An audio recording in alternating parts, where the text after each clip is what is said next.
As well as your bike, there's your own personal equipment that needs to be in place before you ride, or is certainly going to affect your ride and how comfortable you are doing that. Let's start at the bottom and work up. You might be clipped in which case you're going to have a specific pair of shoes designed for cycling. That's great. If you're riding flats, the most important thing is to make sure actually you have got a flat sole to go on your flat pedal. If you're just riding in running trainers, there's going to be a bit of a big arch there, which ruins the contact with the pedal, your pedals being your primary point of contact with the bike. So a deck shoe or a skate shoe, if not a bike specific shoe, will do the trick, but the flatter the sole, the better the contact. Liner shorts underneath your baggies makes things a lot more comfortable and certainly is going to reduce chafing. I won't show you mine, but I think you know what they look like. Obviously your personal kit in terms of your clothing is going to be slightly dependent on where and when you're riding, how far you're riding, and the chances of the weather changing dramatically or conditions changing dramatically. If you're riding at lowish level, below 600 meters, to be honest, some average sports gear, some breathable clothing, enough warmth that when you're standing still you're not freezing cold is probably going to do the trick. If you're heading out on a slightly more extensive adventure or into slightly more remote terrain, you need to think a little bit more about your attire and what you're wearing and what you've got with you as spares. Certainly a base layer, a mid layer and a waterproof are probably, in anything but summer, something that you want to have with you. You might not be wearing them all the time, but having them there for when you've stopped to mend something or to deal with an issue is a good idea. More important than the clothes you're wearing is certainly going to be the safety gear, your helmet, a pair of gloves. Those are the two main things I'm looking at here. Gloves, they're going to increase your grip, better grip on the bars. You can wear mitts. There's also a little bit of padding across the ulnar nerve, which makes things a little bit more comfortable. Well, the main reason we're wearing our gloves, apart from grip, is there's a tendency to stick one's arm out whilst in the air, and if you take the full burden of your weight on your palm, cut yourself up, makes it very hard to ride. So just a bit of protection there is going to help. Obviously any helmet should be have a approved safety standard mark on it, which tells you that it's fit for purpose. But as I say, the attachment and its fit are as important as its style, or more important than its style. You'll see a lot of guys and girls riding around with chin straps, dangling in the breeze. When your peak hits the deck, it can push the helmet off your head, leaving your face as the only brake available. It's not good, it's not ideal, and your helmet's not going to provide much of the potential protection it can offer. So get that chin strap nice and tight. If you can get more than 2 fingers under there, it's probably too loose. Round the back, most helmets adjust in one form or the other to make sure you've got a nice firm placement on the head. When you shake your head, it doesn't fall off.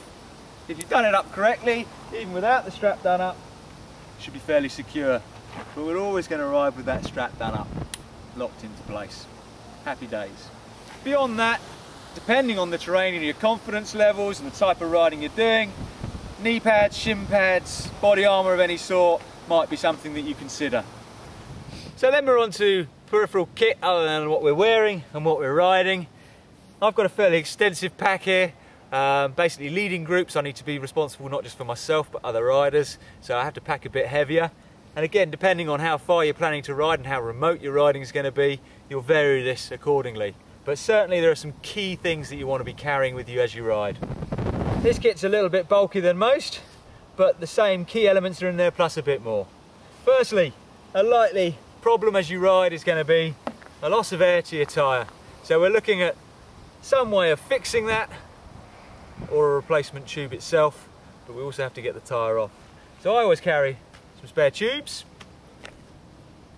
2 types of valves on tyres, as I'm sure a lot of you are aware. We've got the skinny Prestas or the fatter car style Schraders. I always carry the skinnies because they'll fit through the hole in any rim. Quite often, in this day and age, the fat valves don't fit through every rim.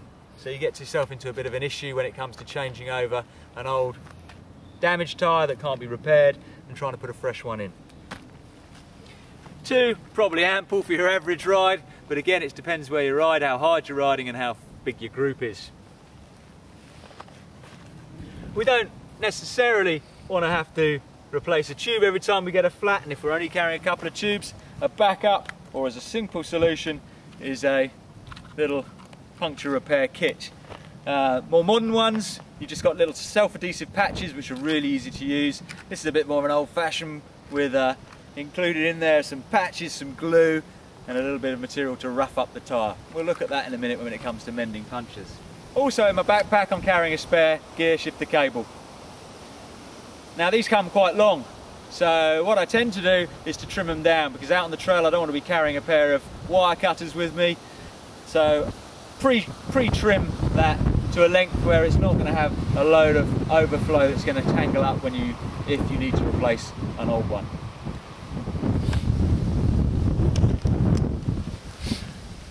Your reinstalled, freshly mended inner tube, be it new or mended, is going to require inflation and a pump which has a dual purpose fitting depending on which valve type you're using.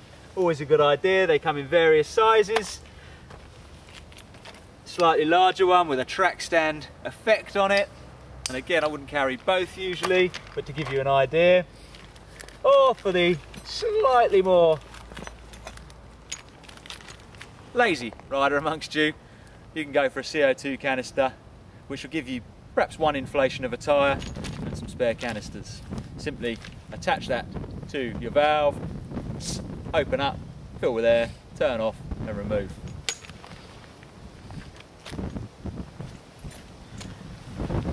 Possibly one of the easiest to forget, but biggest pain if you haven't got one, is a spare mech hanger. Now if you're going for a week's riding holiday, I would suggest a couple of these. That each mech hanger is bike specific. Each mech hanger is bike specific, although there are now some universal mech hangers to get you out of a hole, but they're not obviously going to function as well as the right one. When you go and buy a new bike, or next time you're down your bike shop, pick up a spare mech hanger specific to your bike. You will not regret having that in your backpack. It weighs nothing, but can really save the day. The other piece of kit specific to your bike is going to be your brake pads. Spare pads, always a good idea to carry. A front and rear set of pads, 2 sets of pads for any ride.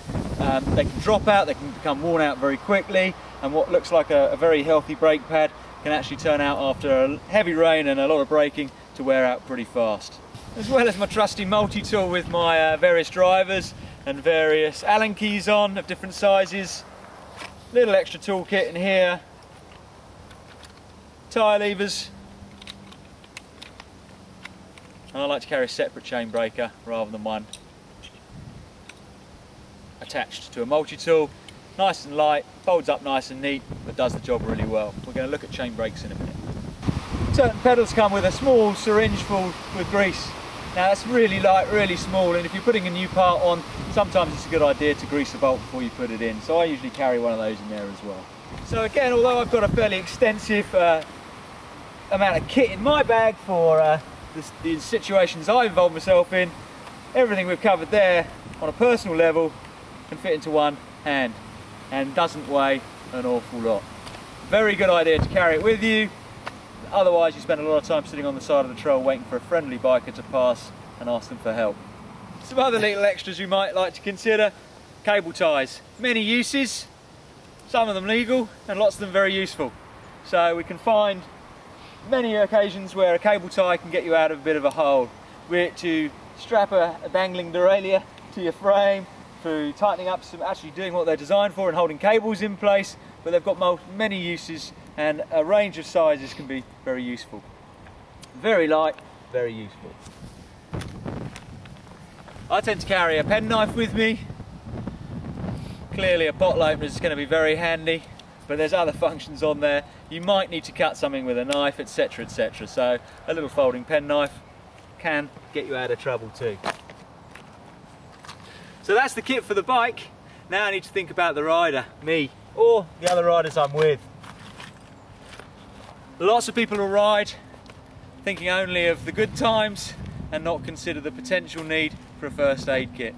Again, I've got a slightly bulkier one for a group environment which contains a bit more kit than you would need, but within your own backpack a personal first aid kit can be very useful.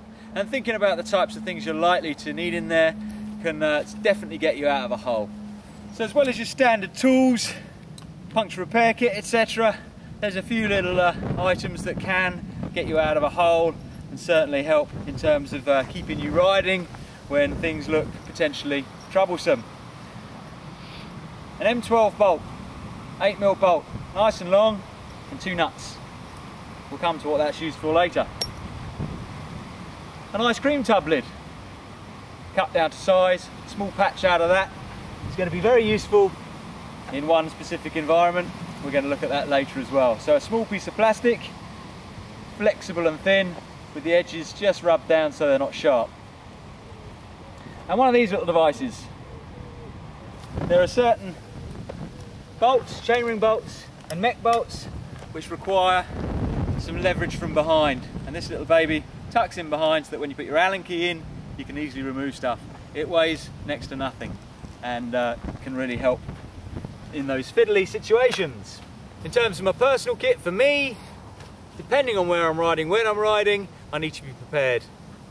British summertime could be a funny old time.